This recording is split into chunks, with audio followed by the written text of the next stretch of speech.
Hello everyone. So today we're going to cover some stuff with narcissism, of course. So what's the most important thing for a narcissist? Supply. Some people will call it fuel. This is them getting attention. There's so many ways, right? Getting a text message, somebody liking their comments or commenting on something on social media, watching their videos, calling them on the phone, or actually with them, it's usually the other way around. They don't give a shit about you calling them. It's when they call you, they want you to listen to them. So the most important thing for them is supply or fuel. And it comes in many different ways.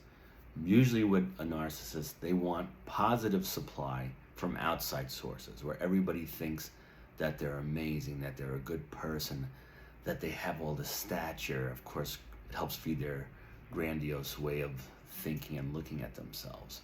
The negative fuel or supply usually comes from more intimate sources, family, friends, or their potential partner or their partner. Of course, their husband, their wife, their boyfriend, their girlfriend.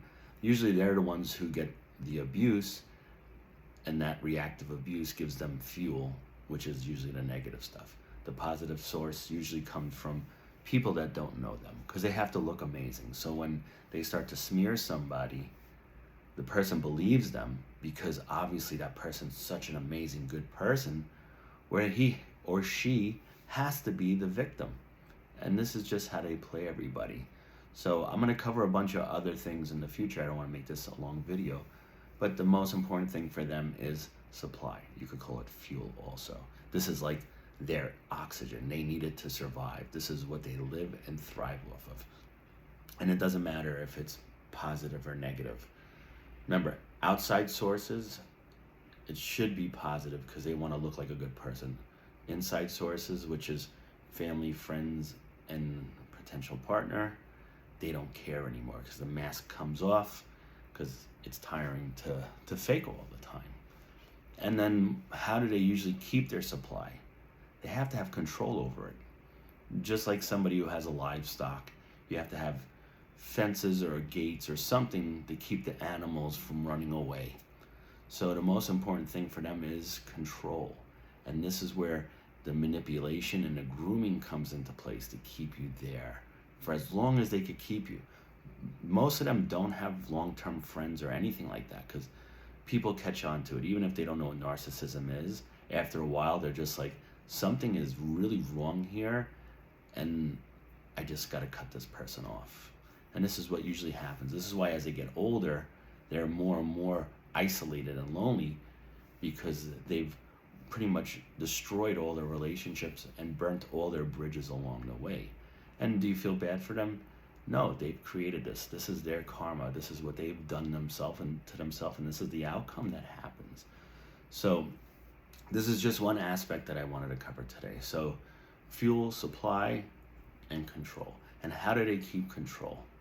When they're able to, right? When they could keep that person isolated. That's one thing, right? Isolation is a big thing. And I'll go into more detail in another video with that. But another thing is creating flying monkeys, right? They try to put people out there to help make them look like they're the victim, right? It's like, protect me, look out for me. And next thing you know, they have all these devout followers pretty much, you know, and then those people will spy on them to help keep their paranoia down.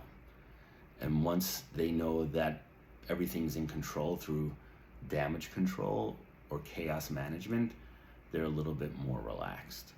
And the same thing with their intermediate partner, they want to control them.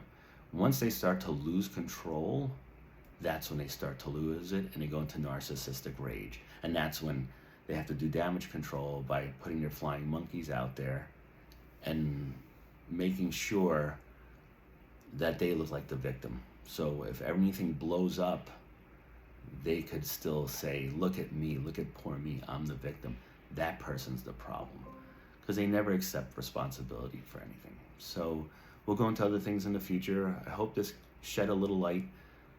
This wasn't a planned thing really, but if you have any comments, please leave them down there in the comment section, and I'll make some other videos about that in the future.